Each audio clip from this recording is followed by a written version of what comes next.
정상적인 가정에서 태어난다는 것만큼 행복한 게 없어요. 아버지, 어머니 사이에서 잘 태어나서 온 가족의 사랑받으며 할머니의 사랑받고 할아버지의 사랑받고 이모와 또한 이모부, 고모와 고모부의 사랑을 받으면서 하하호호 이렇게 사는 것이 참 행복합니다. 결손 가정, 어머니가 계시고 아버지가 계시지 않는 경우라든가 또 반대로 아버지는 계신데 어머니가 계시지 않는 가정에서 태어났다면 참 이 세상 살아가는 것이 그렇게 넉넉하지가 않습니다. 오늘 본문의 입단은 그 아버지가 술집에 들어가서 술 취해서 뜻하지 않게 기생과 하룻밤 잠을 잤는데 그로 인해서 이 아들이 태어나게 됩니다. 자, 어머니는 워낙 삶이 방탕한 삶을 살다 보니 자기 아들을 정상적으로 기를 수가 없어요. 그래서 그 아들을 자기 아버지 집에 냅다 던지고는 그리고 이제 다시 또 기생 짓을 하려고 가게 됩니다. 그래서 그 아버지 집에서 정말 이게 눈의 가시로 그렇게 자라다가 결국은 이제 나이가 성장해서 어른이 다 되었을 때 재산 분할 문제 여러 가지 이런저런 문제를 내걸어서 결국은 입다를 거기서 내어 쫓게 됐을 때 입다가 먼 지방 돕당에서 고독하게 살았습니다. 그러나 엄마를 아버지를 원망하지 않고 자기를 쫓아낸 본부인 자식들을 원망하지 않고 그리고 거기서 하나님 의지하면서 꿋꿋하게 살아갑니다. 하나님 내 형편과 처지를 굽어 살펴 주옵소서. 제 걸음을 인도해 주옵소서 하면서 그렇게 사는 인생의 길을 걸어갑니다. 누구든지 주의 이름을 부르면 구원을 얻는다 말씀하여 주셨잖아요. 그러니까 늘 주님을 찾는 거예요. 주님을 부르는 거예요. 제가 언젠가 이것이 인생이다라고 하는 그 프로그램을 보게 됐는데 거기 그 안성시인가 거기서 택시업을 하시는 분이 있어요. 그런데 이분이 택시를 이렇게 몰고 가다가 11월 아주 엄청 추운 한날 할머니가 이제 그 버스 정류장에서 오돌오돌 떨고 있어요. 이 할머니는 이제 그 자식 새끼들이 미국으로 가면서 버리고 간 거예요. 그래서 이제 여러 날 한 15일 집에서 쫓겨난 지 15일 정도 됐는데 어디 갈 데가 없으니까 버스 정류장 거기서 호들호들 떨고 있어요. 근데 이 택시기사가 갈 때 보고 올 때 보고 몇 번 본 거예요, 그날. 그래서 저녁 늦은 시간에 안 되겠다 싶어서 그 할머니를 자기 택시에 태웠습니다. 할머니 타세요. 그러니까 아이고 나를 어디 데려가려고. 저희 집에 모시려고요. 그래서 그 집에 모셨어요. 그리고 그 할머니를 밥을 먹이고 씻기고 그래서 그리고는 이제 가족 회의를 했습니다. 이 할머니를 우리 할머니로 모시자. 그래서 이제 그때부터 어머니 그 아내도 이 할머니를 어머니라고 하고 그 자식들이 있는데 그 자식들도 할머니라고 부르고. 근데 이 할머니가 그래서 배움이 있는 할머니예요. 그래서 이제 기자가 물은 거예요. 아니 이거 말이 안 되잖아요. 아니 어머니도 있고 아버지도 있을 텐데 그 뭐 그냥 그 길바닥에서 할머니 한 분 주워다가 자기 집에다가 모시고는 할머니 한 번 모시는 것도 돈이 굉장히 많이 들어갑니다. 그런데 어머니라고 모시고 할머니라고 모시고 그 이상해서 기자가 물은 거예요. 왜 그렇게 합니까? 그랬더니 자기는 쳐내고 와라. 엄마가 없고 아버지도 없다. 그래서 자기는 평생 한 번도 어머니라고 불러본 적이 없다는 거예요. 그래서 이 할머니를 자기 집에 모시고 어머니라고 부르는 거예요. 그래서 아침에 출근할 때 어머니 저 출근합니다. 그럼 잘 갔다 오너라. 그러면 이제 또 택시 한참 하고 또 점심 때 밥 먹으러 와요. 어머니 저 밥 먹으러 왔습니다. 그래 밥 먹고 밥 챙겨주고 애들이 학교 갈 때 할머니 학교 다녀오겠습니다. 그래 잘 갔다 오너라. 또 갔다 온다면 할머니 학교에 다녀왔습니다. 그럼 또 숙제도 봐주고. 예. 육신의 부모가 다 계시더라도 세월의 흐름을 이기지 못하잖아요. 반드시 죽게 되잖아요. 우리 노예의 김재강 목사님 부회록석인데 찰료를 정리하다가 자기 아버지 이름이 나옵니다. 그러니까 울컥하더라고요. 얼마 전에 돌아가셨잖아요. 더 이상 내 아버지 이름을 보지 못할 줄 알았는데 찰류에 딱 있고, 그 다음에 제가 이제 그 노예하기 전날 명찰을 정리했단 말이에요. 그래서 많이 버렸어요. 근데 그 명찰 안에 그 아버님 이름이 있습니다. 김충희. 그거 제가 다 버렸어요. 일부러. 또 보면 울컥할 거 아니에요. 육신의 부모는 세월의 흐름을 이기지 못하는 거예요. 어머니도 아버지도 다 하나님 나라로 가시게 됩니다. 그런데 그건 육신의 부모고 영의 부모이신 하나님은 영원히 우리와 함께 하신다 하는 겁니다. 예수님이 제자들에게 나타나셔서 이렇게 말씀하십니다. 나를 붙들지 마라. 내가 아직 아버지께로 올라가지 아니하였노라. 너는 내 형제들에게 가서 내가 내 아버지 곧 너희 아버지, 내 하나님 곧 너희 하나님께로 올라간다 하라.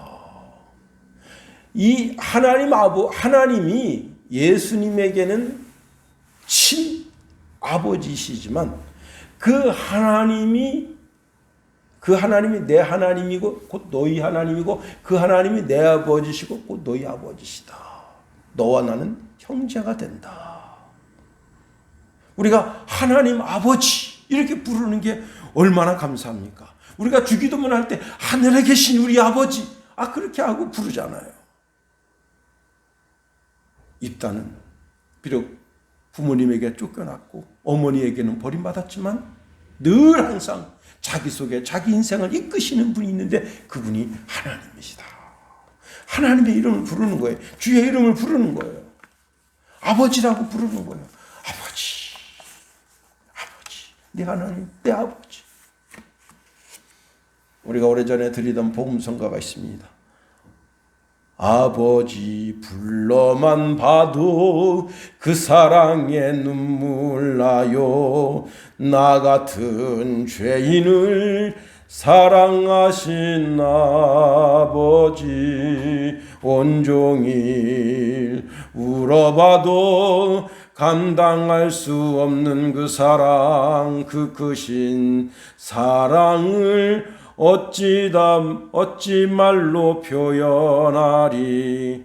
아버지 내 영혼 깊은 곳에서 불러보는 내 아버지, 나의 아버지, 이 생명 다하는 그날까지 지키시고 인도하실 참 좋으신 나의 아버지. 하나님을 내 마지막 숨이 넘어갈 그 순간까지라도 하나님 아버지, 내 영혼을 의탁합니다.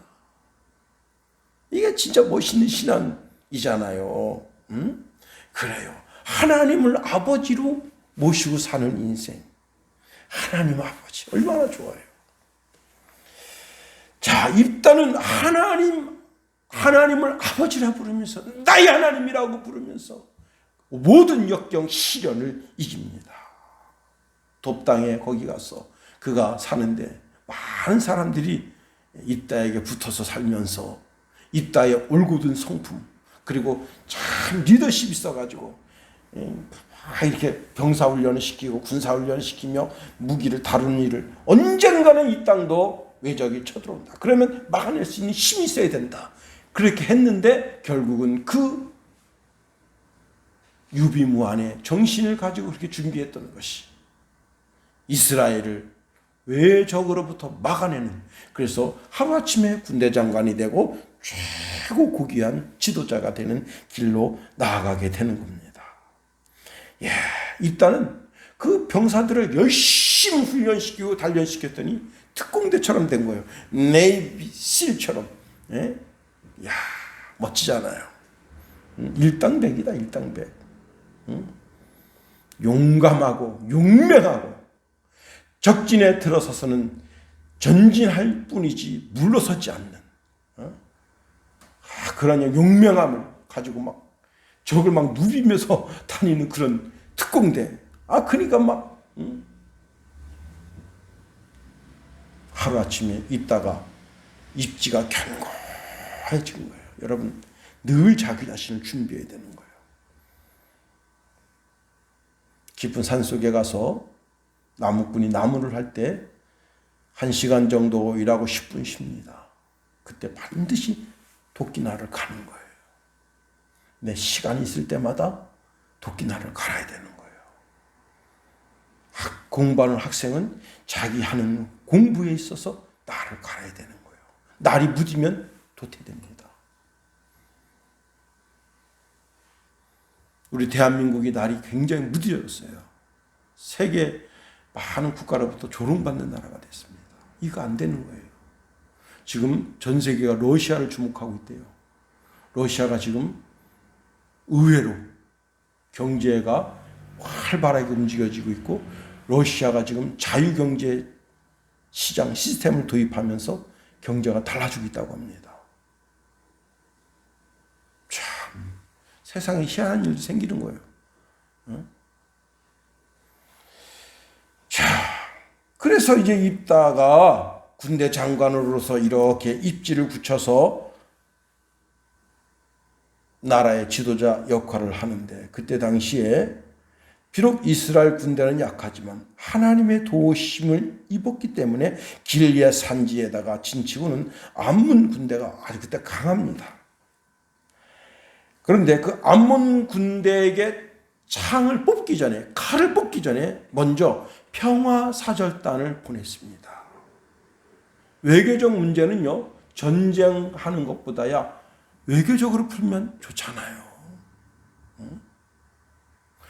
저는 가끔 이제 그 스포츠 채널을 이렇게 돌리다가 레슬링 하는 거 보네. 요즘 레슬링은 좀 옛날하고 틀리더라고요. 막 주먹으로 치기도 하고 그러더라고.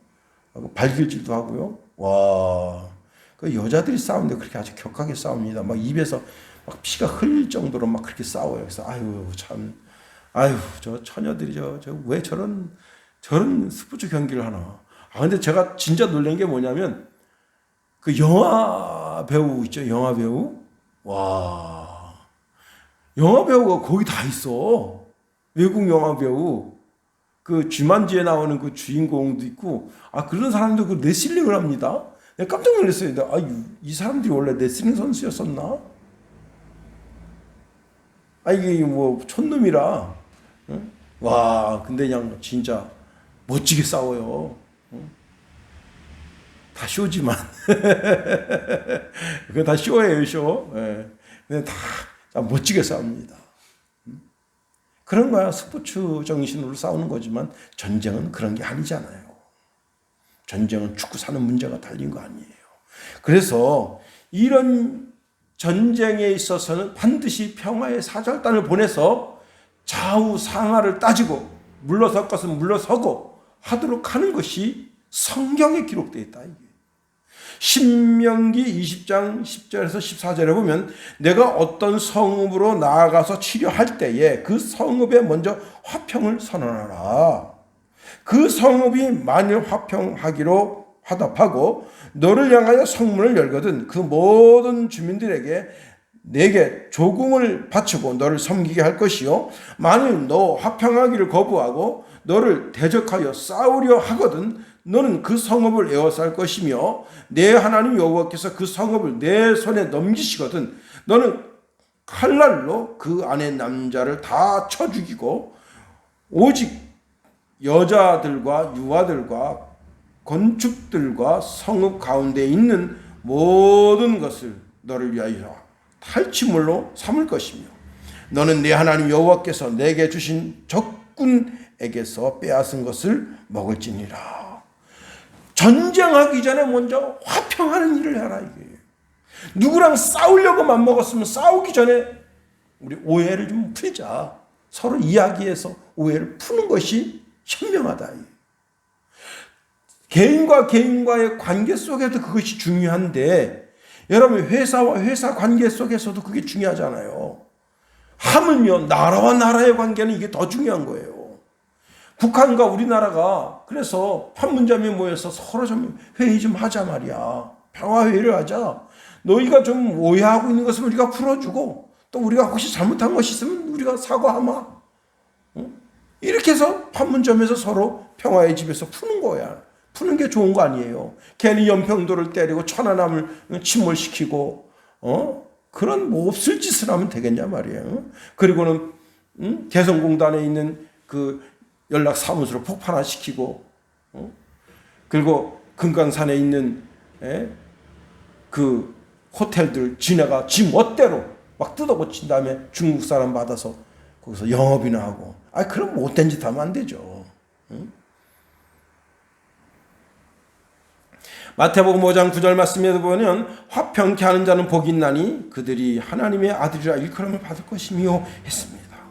마귀는요 어떻게 해서든지 싸우게 합니다. 마귀는 부부 사이를 갈라지게 하고요. 형제 사이를 갈라지게 하고요. 회사에서 이편 저편 편가르기를 하고요. 여러분 그 문재인 대통령이 계속해서 일본 죽일 듯 하면서 친일파, 친중파 이렇게 나누는 건 좋은 게 아닙니다. 전라남도, 전라도하고 경상도를 나누는 것도 그게 옳은 게 아니에요. 다 한 나라 한 백성이지. 전라도라고 해서 막 비하하고 경상도라고 해서 막 비하하고 충청도라고 해서 비하하고 강원도라고 해서 비하하면 안 되는 거예요. 나는 우리 친구 목사님한테 뭐 시답지 않게 전화하면 그런 말 하지 마시오. 우리는 나는 강원 특별시에 살고 있어. 강원도 특별시. 그 전화할 때마다 특별시에 사시는 목사님 이렇게 전화하잖아요. 얼마나 좋아요. 특별한 도시에 살고 있다 이게. 어제도 제가 이런 말 했어요. 어떤 목사님하고 이런저런 이야기 하는데 이제 내가 본가가 강원도 화천입니다 그랬더니 화천이세요? 나 군생활 거기 있었는데 그래요? 화천 사람들이 오줌 싼 거 걸러서 춘천 사람이 먹고 춘천 사람이 똥 싼 거 걸러서 서울 사람 먹지 않습니까? 그랬더니 거기 있는 목사님이 다 서울 목사님들 아니야 박장대소하면서 그런가요? 그럼요.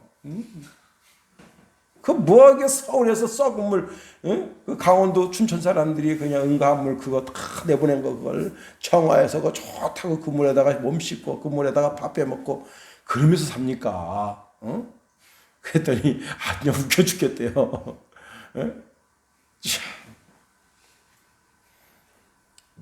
여러분 어쨌든 누구하고도 화평해야 됩니다. 누구하고도 화평해야 됩니다. 근데 그 가운데 가장 화평해야 할 대상자가 바로 부부예요. 아들과 아버지 사이는 이혼이라는 게 없어. 아들과 딸 사이는 이혼이라는 게 있었어. 그 관계를 가릴 수가 없어요. 세상에 그 어떤 법으로도 가릴 수가 없어. 그러나 부부는 가릴 수가 있어. 제가 인천에서 섬기던 교회에 성가대에서 눈이 맞아서 결혼했어요. 어쩐지 둘이 좀 달콤달콤 하더라고 보니까. 그러더니 이제 어느 날 그 집사님이 좀 이렇게 곰처럼 생겼어요. 곰. 덩치가 좀 큰 데다가 곰처럼 생겼는데 이분이 무슨 사업을 했냐면 정화조 사업을 했어요.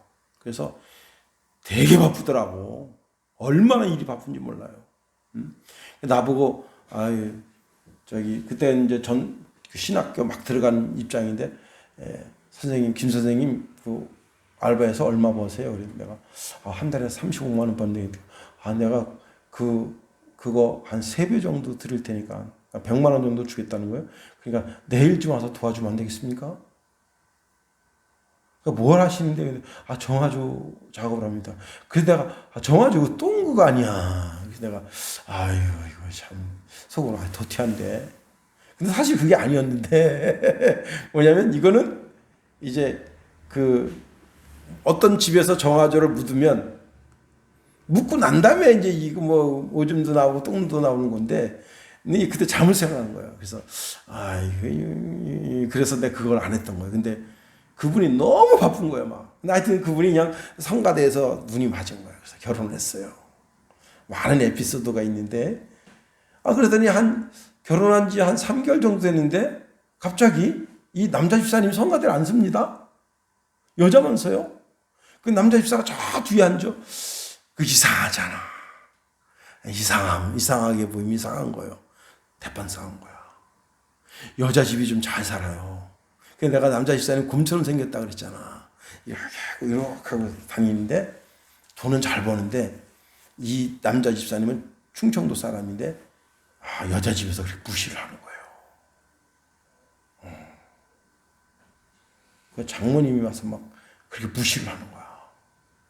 그래가지고 이 남자가 마음이 상심된 거예요. 근데 나중에 교회도 하나, 남자 집사님.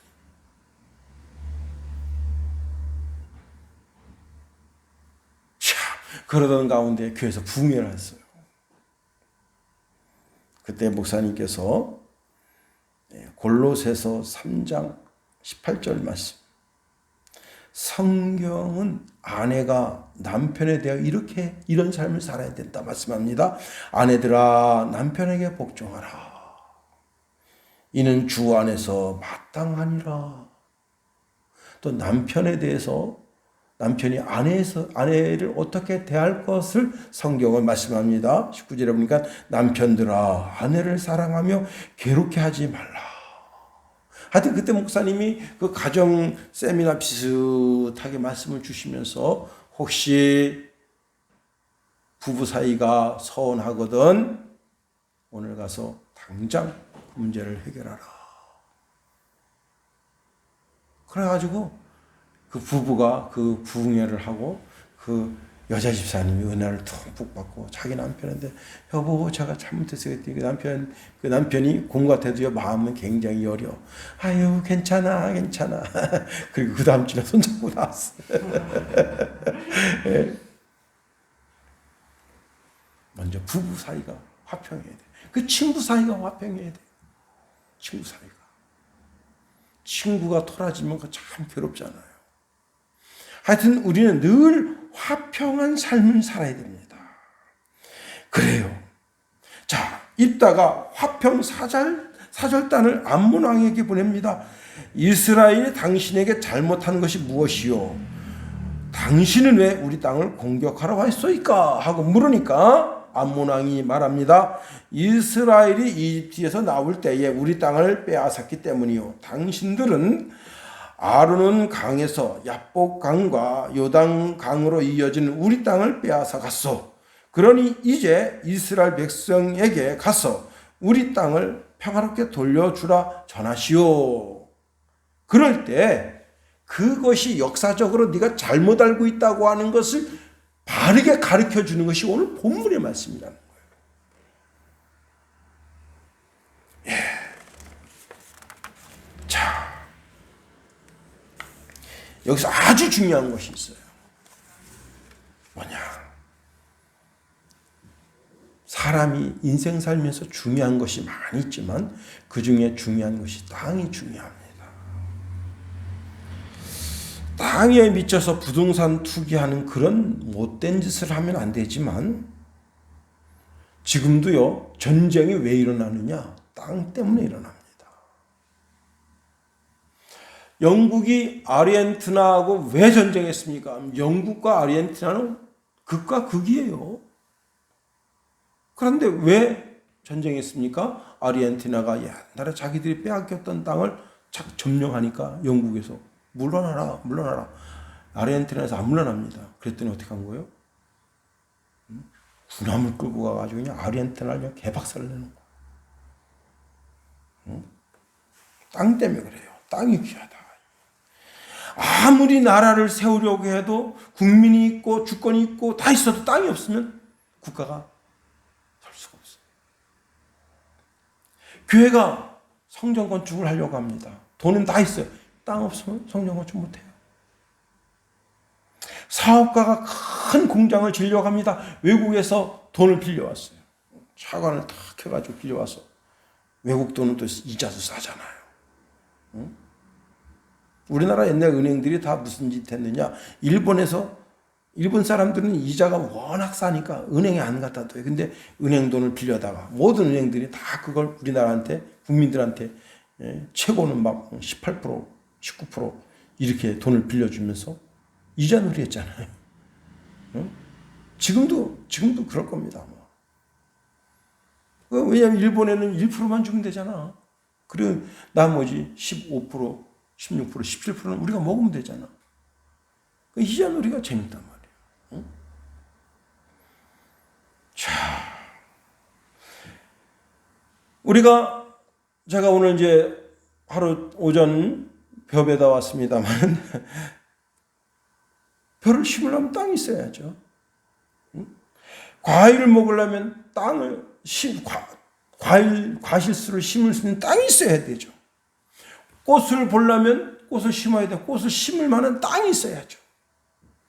다 땅입니다. 아름다운 새를 보고 나비와 벌을 보고 벌레들을 보고 다 땅이에요. 땅이 없으면 그런 것을 우리가 누릴 수가 없는 거예요. 땅이 아주 귀하다. 흙 한 줌도 귀하다. 풀 한 폭이, 나무 한 그루도 다 중요하다 하는 겁니다.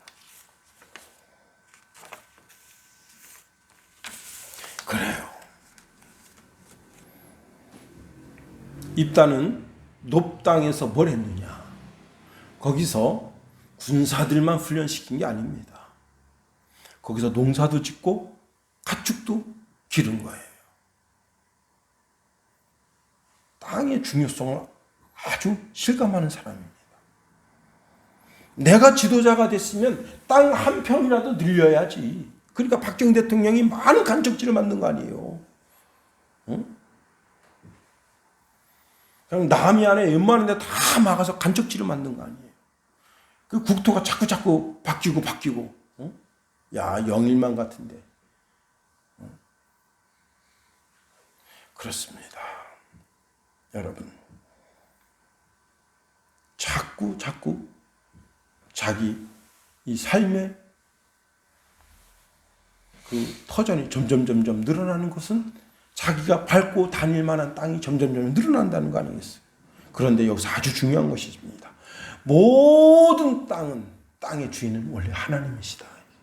하나님 만드신 거예요. 창세기 1장 1절에 보니까 태초에 하나님이 천지를 창조하시니라. 다 하나님 겁니다.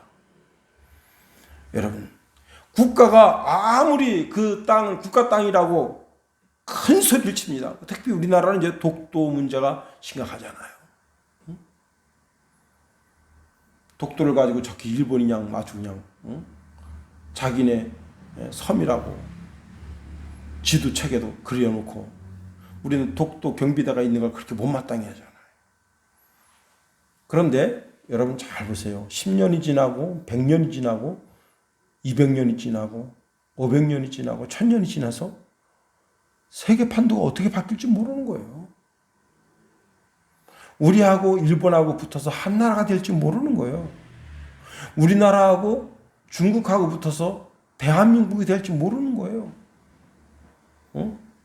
우리나라하고 소련하고 붙어서 한 나라가 될지 모르는 거예요. 세계 판도는 계속해서 바뀌는 거예요. 내가 지금 살고 있는 집이 내 아파트다. 내 거다. 30년 지나보세요. 이 아파트가 김성훈 이름으로 될지 김성찬 이름으로 될지 그리고 또 뭐 그 아들의 이름으로 바뀔지 그 모르는 거예요. 그런데 온 천지만물 모든 것은 다 하나님 것이라는 것을 알아야 되는 거예요. 이스라엘이 이 가나안 땅에 와 발붙이고 살고 있습니다. 근데 이 땅을 누가 줬느냐? 하나님이 아브라함에게 준 거예요. 하나님 말씀에 순종하면 내가 이 땅을 너와 내 자손에게 주겠다 말씀하세요. 창세기 12장 1절에 보니까 여호와께서 아브라함에게 이르시되 너는 너의 고향과 친척과 아비의 집을 떠나 내가 내게 보여줄 땅으로 가라. 내가 너로 큰 민족을 이루고 내게 복을 주어 내 이름을 창대케 해주겠다. 예. 너는 복이 될지라 너를 축복하는 자에게는 내가 복을 내리고 너를 저주하는 자에게는 내가 저주하리니 땅의 모든 족속이 너를 말미암아 복을 받을 것이다 말씀하셨습니다. 더 기가 막힌 것은요, 이제 롯이 아브라함을 떠난 후에 하나님께서 실망 중에 있는 그 아브라함을 불러내십니다. 얘야, 너 저 동서남북을 바라보아라. 더 넓게 바라봐라. 너 네 마음속에 그려지는 네 마음속에 바라보는 모든 땅을 너와 내 자손에게 주겠다. 그랬습니다. 그 이스라엘 백성들이 이집트에서 나와서 가나안 땅을 정복해서 그 땅을 차지하는 것이 그 말씀을 아브라함에게 말씀을 주시고 500년이 지난 후에 그 땅을 차지하는 거예요.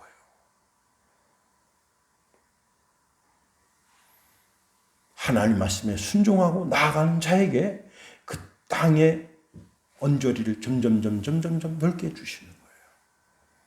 여러분이 하나님 말씀에 잘 순종해서